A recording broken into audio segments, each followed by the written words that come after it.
Hey everybody, g'day. I thought I'd read you a Book Week story while I'm in my Book Week costume. I'm Orphan Annie, which I've had to tell people lots of times today who I am. Today's story is called Farmhouse, and it has some really beautiful illustrations. I hope you get to see some of them if I'm holding the book up properly.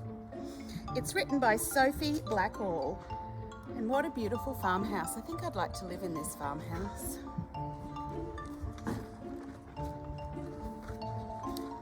Farmhouse. Oh, there's interesting information in the front. They use Chinese ink, coloured pencils, watercolours, as well as looking for things from real farmhouses to make the pictures. Over a hill at the end of a road by a glittering stream with twists and turns stands a house where 12 children were born and raised, where they learned to crawl in the short front hall, where they posed arranged on the wooden stairs and were measured with marks over the years. Do you do that at your house? Figure out how much you've grown by a mark on the wall? Where they carved potatoes and dipped them in paint to pattern the walls with flowers and leaves, and painted the cat, about which they lied. Do you ever do something silly like that and then not tell the truth to mum and dad? Poor puss. For which they were scolded, and maybe they cried, and then they were enfolded in forgiving arms in the serious room where the organ was played and where speeches were made. But if they weren't even sorry at all, they were sent to their rooms. She doesn't look sorry at all, does she? I think she's sent to her room, and I reckon it's for painting the cat. Where they pored over books about planets and stars, they climbed into beds, where they dreamed of Mars, or they dreamed of cats or distant seas. Get them all hopping into their beds to have amazing dreams. They whispered secrets, played truth or dare, and lost their teeth and brushed their hair, where they kept collections of tin toy cars and feathers and bones and movie stars, where they hung prize ribbons for champion cows that lived in the barn behind the house.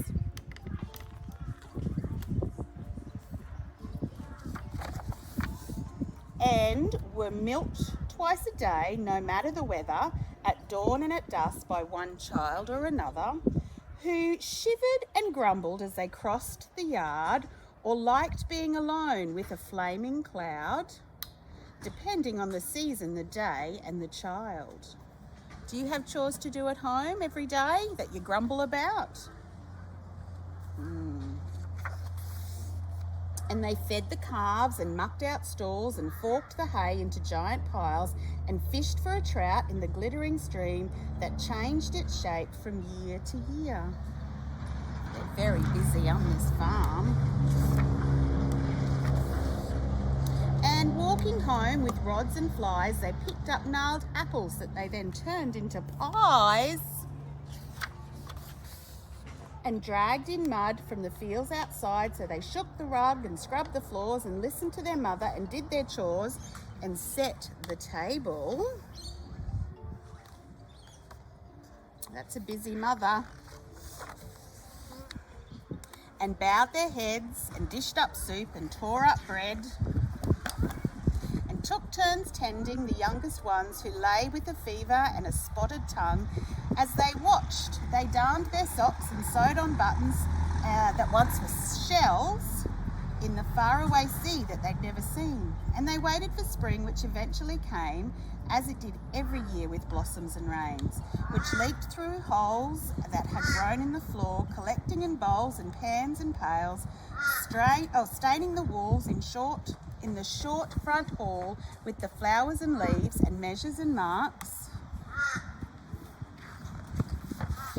From the children who all grew up in this house, who went off to school or to work on a farm or to drive a truck or to train as a nurse, to study the stars or have babies themselves, until one day the youngest child, who is quite old now, took a last look around and picked up her case and opened the door. Look at all those boys and girls. Look at all the different jobs they've all got. And stepped outside and into a car where her sister was waiting to drive to the sea, which they'd always wanted to see.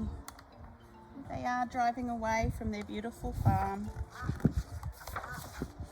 And the house gave a sigh and slumped on the stones, which caused a slight lean in its beams and its bones.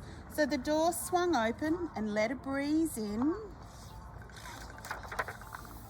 and welcomed the rain that rotted the floor, where a sapling grew right next to the stove, where the wallpaper peeled like onion skins and drifted about with the fallen leaves, and the button that was once a shell in the sea.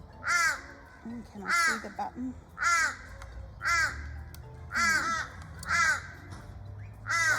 I can't see the button. By the parlour organ that rattled with nuts, whereby a squirrel with rather a fuss, which startled the swallows that fed on the moths that fluttered and flew all over the house.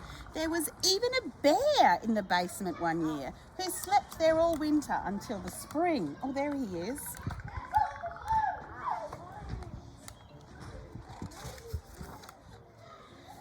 Which was when I came up and cut a path through prickly weeds and nettles and grass, and found what remained of the old farmhouse, where I filled my arms with wallpaper scraps and rain-soaked books and brittle maps and mud-caked dresses and handkerchiefs and a button that was once a shell in the sea. Well, there it is. Do you think? And back at my desk, I spread them all out and cherished my gifts from the falling down house. Then I sharpened my pencil and mixed some paint and dipped my brush to cut some shapes, to begin to imagine the things that took place in the home where 12 children were born and raised, where they ate and slept and worked and played and laughed and loved and grew quite old, where they'll live on now in this book that you hold, like your stories will, for as long as they're told. Oh, thank you. Make sure you tell your stories.